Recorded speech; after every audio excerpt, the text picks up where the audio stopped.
If y'all remember, it was a little less than 2 weeks ago, I shot a very sorry video where I was holding back tears. No AC, no water pump, no lights.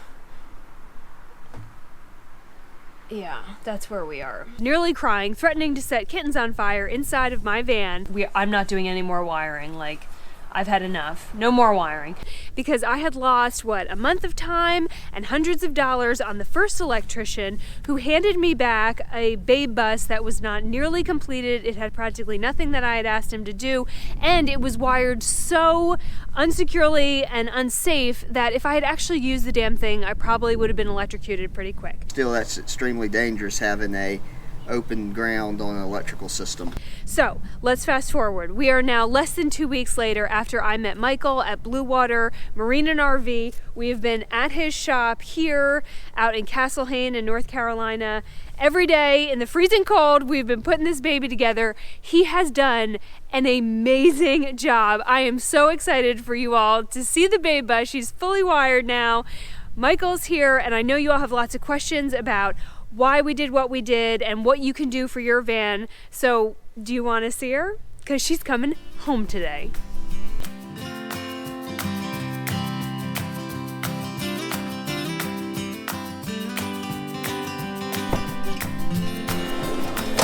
There she is. Michael, what do we got? So let's start with the piece de resistance, because this I really thought was going to be decorative.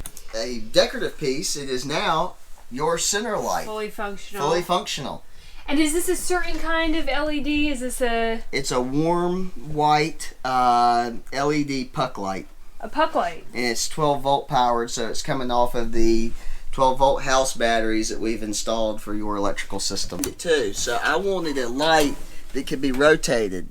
At night, right now we have plenty of abundant surface lighting, but at night you can turn it, shoot it, and bounce it off of this white ceiling, which will illuminate this whole area. Or if you're doing a specific task at the kitchen, you can turn down the light and have it shine directly onto the countertops. My idea was to get the foot pump, the thing where you manually control your water.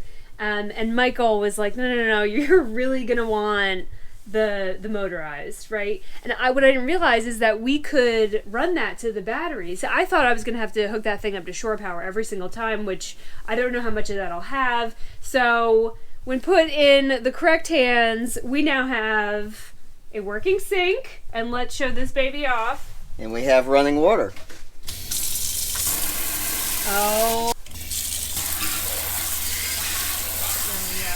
I did spend a little extra money on getting that flexible head just to give me some room, and I mean, I may legitimately wash my hair in that damn thing. So this is fantastic, and I'm really glad that he pushed for the pump and the motor, because I just think that in practicality, just using this every single day, I'm probably gonna want that. You're gonna want an electric pump. Always thinking ahead, this guy. All right, let's move on. What's next? This top plug is a 12 volt cigarette lighter plug, and then the bottom is a outlet and also a USB charging station.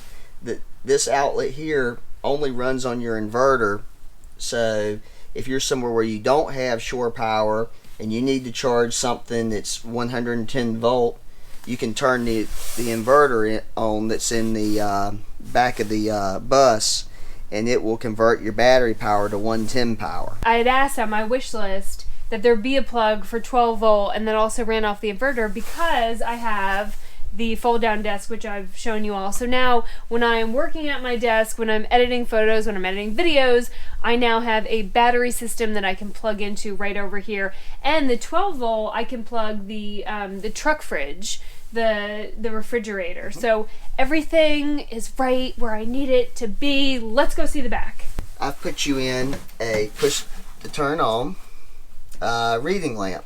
So when you're when you're sitting in bed, you can answer all your fan mail or read your fan mail from on the road.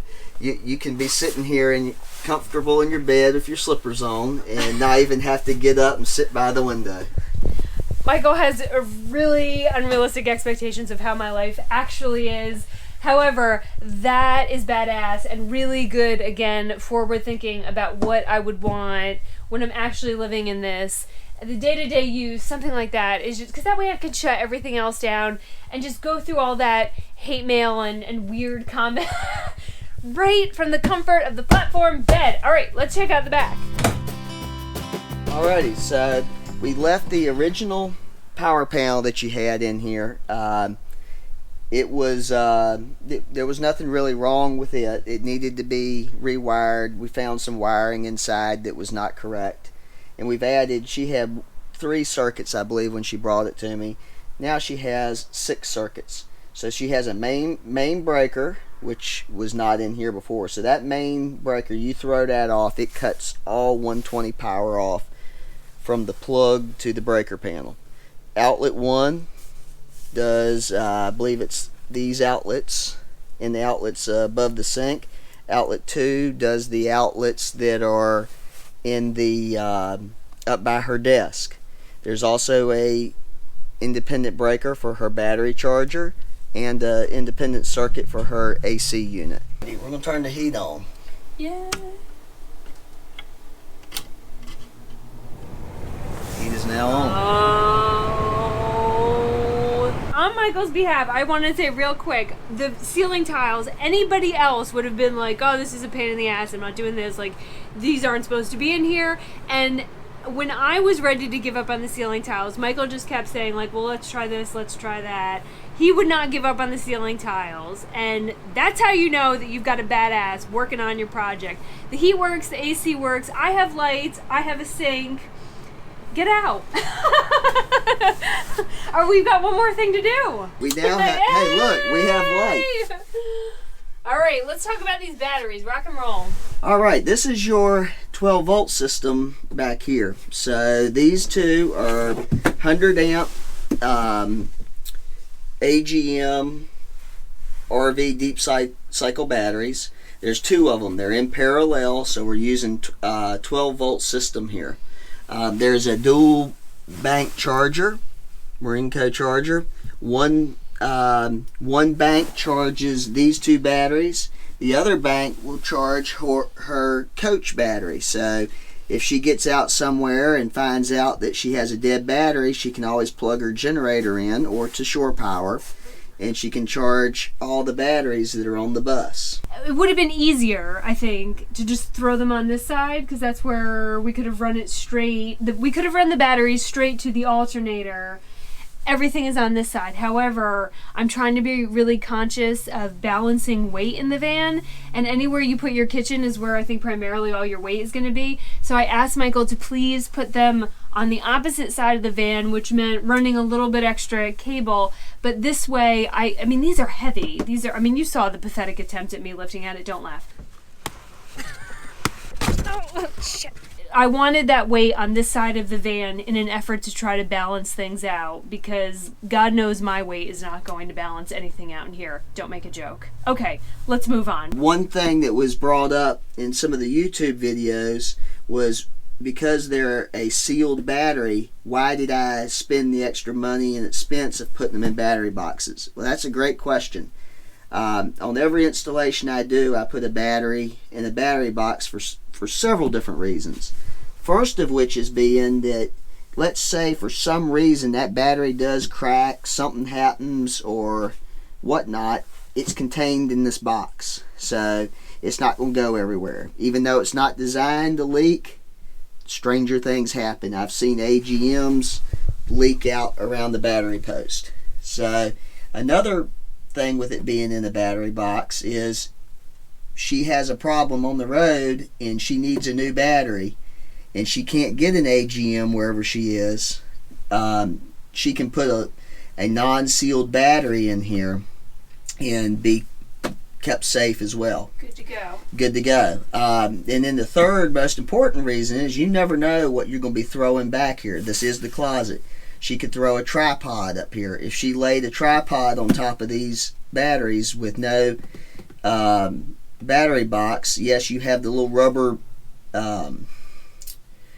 battery terminal covers, but those only do so much. This will protect her if she lays something up there and it tries to ground the batteries out in a short circuit.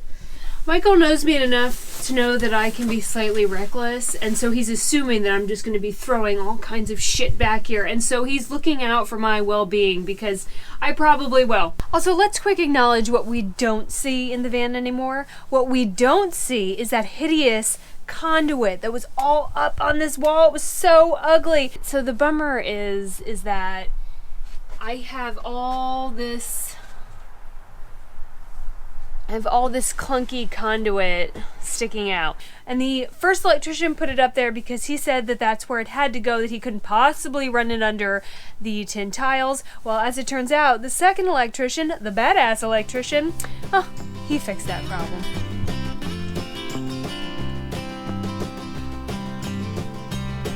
Last thing before Michael takes off, this whole wall, I've decided that I'm not going to decorate this. I'm going to leave this to put mementos and signatures and things that I encounter on the road is going to fill this wall. And he has done such an amazing job that obviously Michael and Blue Water Marine and RV get to be first. Let's mark her in history. Where you want? Right here.